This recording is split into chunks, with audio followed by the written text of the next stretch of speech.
Nós vamos voltar a falar sobre um caso absurdo envolvendo juízes aqui do Espírito Santo, tá? A operação do Ministério Público que colocou um juiz na prisão e um outro tá no puxadinho dele com tornozeleira eletrônica. A operação ocorreu hoje. A nossa Júlia Cássia vai trazer os detalhes pra gente ao vivo aqui no nosso TN. Me conta aí o que rolou com esses manda-chuva aí, hein, ô Júlia?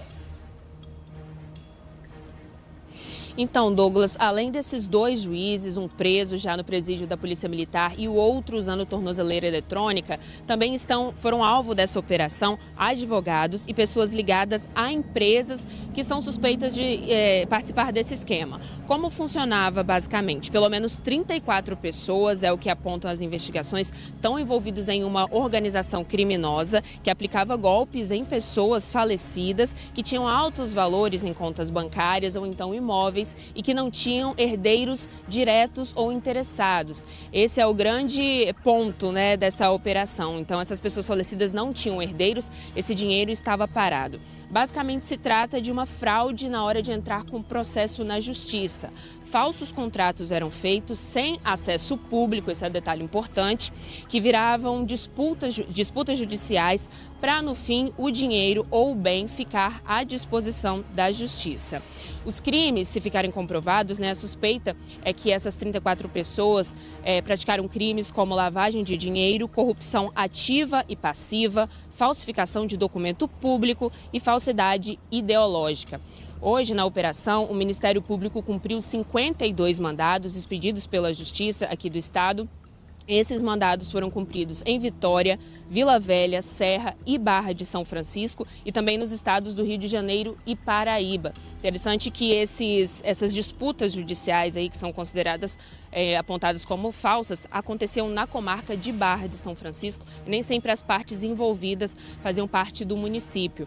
Sobre os mandados que foram cumpridos, 7 foram de prisão preventiva, 30 mandados de busca e apreensão, 2 mandados de afastamento da função de agente público, 13 mandados de suspensão do exercício da atividade profissional, proibição de contato entre pessoas e proibição de entrar em órgãos públicos, além do monitoramento eletrônico, que além do juiz que está, também outros 7 advogados estão usando tornozeleira eletrônica.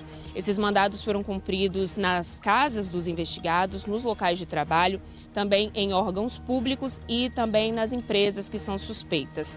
Essa foi uma operação do Ministério Público, né? Contou com 9 membros do Ministério Público e também com a participação de 97 policiais militares. Agora a gente também tem a nota da Associação dos Magistrados do Espírito Santo.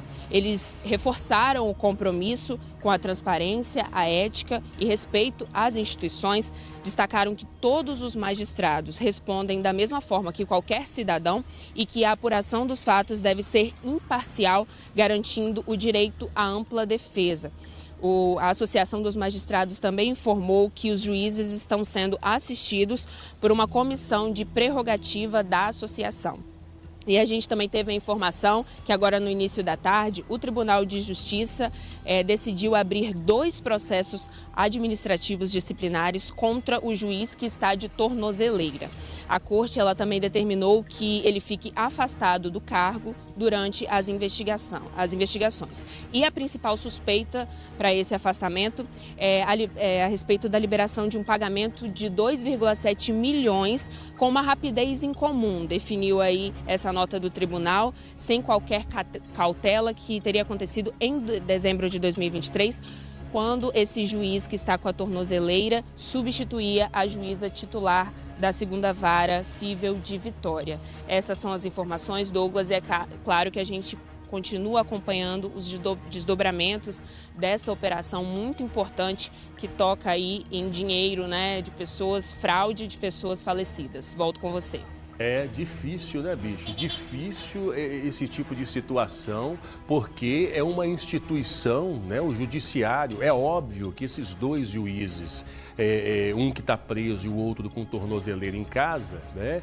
Que se comprovar realmente essas suspeitas que pesam sobre eles, né? É uma vergonha para o judiciário. É uma vergonha. É óbvio que esses dois não representam todos os magistrados, não representam a atitude de todos os magistrados, mas se for comprovado realmente esses crimes para cima desses juízes, é uma vergonha. É uma vergonha, mas por quê? É uma vergonha, bicho, porque nós estamos falando de profissionais capacitados, preparados para fazer a justiça valer a pena, né? Fazer que a justiça seja cumprida. E, de repente, em quem a gente deveria confiar para que a justiça possa ser aplicada de verdade, esses estão cometendo crimes, né? Pelo menos é a suspeita, por enquanto, porque as investigações do GAECO continuam e que sejam feitas rapidamente para que a sociedade tenha uma resposta o mais rápido possível, né? O nosso respeito aos magistrados, mas que se isso for comprovado, realmente é uma vergonha, mais uma vez, né? Mais uma vez, porque há anos atrás já tivemos aí outros juízes também envolvidos em escândalos aqui no estado do Espírito Santo, né? Obrigado, Júlia.